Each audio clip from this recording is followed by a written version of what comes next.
Hi అండి, నమస్తే. Welcome back కుమారి food court channel. ఈరోజు మన ఛానల్లో చూపించబోయే రెసిపీ ఏంటంటే గోంగూర చికెన్. ఈ గోంగూర చికెన్ ఎవరికైనా నచ్చి తీరాల్సిందేనండి. చికెన్ లవర్స్కి అయితే ఇది ఇంకా బాగా నచ్చుతుంది. ఎంత అన్నం తిన్నామో తెలియకుండా తినేస్తాం, అంత బాగుంటుంది. పుల్ల పుల్లగా, కారం కారంగా చాలా బాగుంటుందంటే నమ్మండి. నమ్మరా? అయితే ట్రై చేసి చూడండి. ఇంకా లేట్ ఎందుకు, ఎలా ప్రిపేర్ చేయాలో చూసేద్దాం పదండి. ముందుగా ఒక బాండీ తీసుకొని అందులో ఒక కట్ట గోంగూర తీసుకున్నానండి. దీనికి పైన ఉన్న కాడలు తీసేసి బాగా శుభ్రం చేసుకొని ఇందులో బాండీలో వేసేసుకొని ఫ్రై చేసుకుంటే ఇందులో వాటర్ వస్తాయండి. వాటర్ మొత్తం ఎగిరిపోవాలి. ఇలా మొత్తం వాటర్ అంతా బాయిల్ అయిపోయిన తర్వాత ఇలాగా చూసారుగా, ఈ విధంగా పేస్ట్ కింద అయిపోతుంది. దీన్ని ఇప్పుడు మనం చల్లారిన తర్వాత మిక్సీ జార్లోకి తీసుకొని దీన్ని ఫైన్గా పేస్ట్ కింద చేసుకొని పక్కన పెట్టుకోవాలి. ఇప్పుడు 1/2 kg కన్నా ఎక్కువ ఉందండి చికెను. ఇంత చికెన్ తీసుకున్నాను. దీన్ని బాగా వాష్ చేసేసి సాల్ట్ వేసుకొని నైట్ అంతా మనం ఫ్రిడ్జ్లో పెట్టుకుంటే మార్నింగ్కి చికెన్ పీస్ అనేది చాలా బాగుంటుందండి. మనకు రెస్టారెంట్లో ఉన్నంత స్మూత్నెస్ వస్తుంది. ఇప్పుడు అదే బాండీలో 3 to 4 టేబుల్ స్పూన్ ఆయిల్ వేసుకొని ఆయిల్ హీట్ అయిన తర్వాత ఒక 3 ఆనియన్స్ చిన్న చిన్న ముక్కల కింద కట్ చేసుకొని వేసుకోవాలి. ఈ ఆనియన్స్ అనేది బాగా గోల్డెన్ బ్రౌన్ కలర్ వచ్చేంత వరకు బాగా ఫ్రై అవ్వాలి. చూసారుగా, ఈ విధంగా ఫ్రై అవ్వాలి. ఇందులో ఒక 1.5 టేబుల్ స్పూన్ల ఉప్పు వేసుకోవాలండి.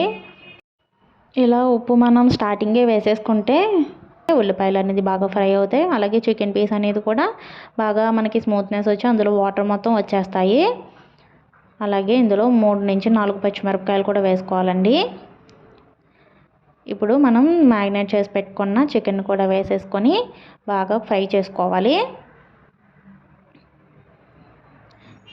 ఇది మొత్తం ఒకసారి బాగా కలుపుకొని కొంచెం సేపు వదిలేస్తే ఇందులో నుంచి వాటర్ అనేది రిలీజ్ అవుతాయండి. ఆ వాటర్ మొత్తం మనకి బాయిల్ అయిపోవాలి. ఎగిరిపోయిన తర్వాత మనం మిగిలిన ప్రాసెస్ని చేసుకోవాలి.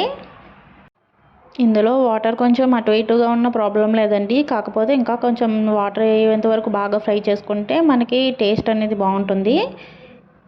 ఇప్పుడు ఈ విధంగా ఫ్రై అయిన తర్వాత ఇందులో మనం ముందుగా చేసి పెట్టుకున్న గోంగూర పేస్ట్ని వేసేసుకోవాలి. వేసుకొని దీన్ని బాగా చికెన్కి బాగా కలిసేలాగా మిక్స్ చేసుకోవాలి.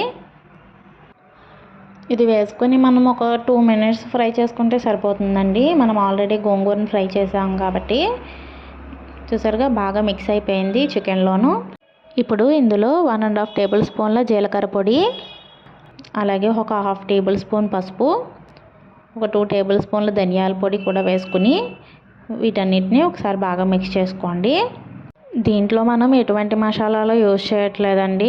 సింపుల్గా ఇలా చేసుకుంటే మనకి టేస్ట్ అనేది మసాలా వేయకపోయినా చాలా అంటే చాలా బాగుంటుంది. ఇప్పుడు ఇందులో మనకి టేస్ట్కి సరిపడా కారం వేసుకోవాలండి. కారం ఎక్కువ ఉంటే ఈ కూరలోకి చాలా బాగుంటుంది. మనం దాన్ని బట్టి వేసుకోవచ్చు. నేను ఒక 3 టేబుల్ స్పూన్లు అయితే వేసాను కారం.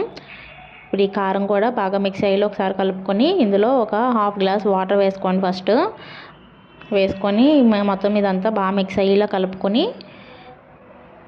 ఇలా కలుపుకున్న తర్వాత మిగిలిన వాటర్ ఇంకొక 1/2 గ్లాస్ వాటర్ వేసుకోవాలి.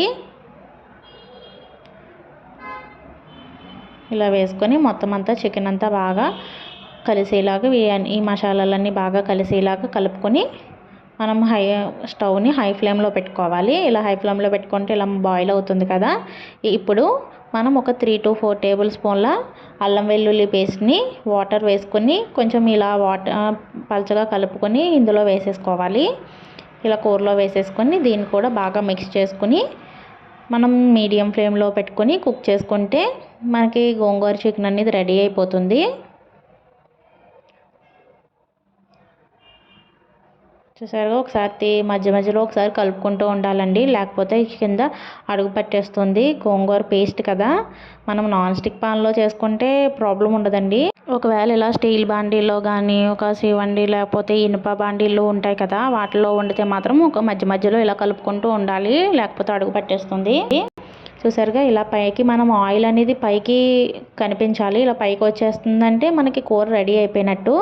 మనం ఇంకొక 2 minutes బాయిల్ చేసుకుంటే మనకి కర్రీ రెడీ అయిపోయినట్టు అండి. చూసారుగా, పైకి ఆయిల్ వచ్చేసి ఎంత కలర్ఫుల్గా ఉందో. ఇంతేనండి, మనకి జ్యూసీగా ఉంటుంది పీస్ అనేది. చాలా గ్రేవీ అనేది కూడా పుల్ల పుల్లగా కారం కారంగా చాలా అంటే చాలా బాగుంటుందండి. ఇది రైస్లోకి కానీ చపాతీల్లోకి కానీ బిర్యానీలోకి కానీ సూపర్ కాంబినేషన్ అండి. ఒకసారి తప్పకుండా ట్రై చేయండి. మీకు ఎలా వచ్చిందో నాకు కామెంట్ సెక్షన్లో కామెంట్ చేయండి. మీకు కనుక ఈ వీడియో నచ్చితే ప్లీజ్ మన ఛానల్ని లైక్ చేసి షేర్ చేసి సబ్స్క్రైబ్ చేసుకోవడం మర్చిపోకండి.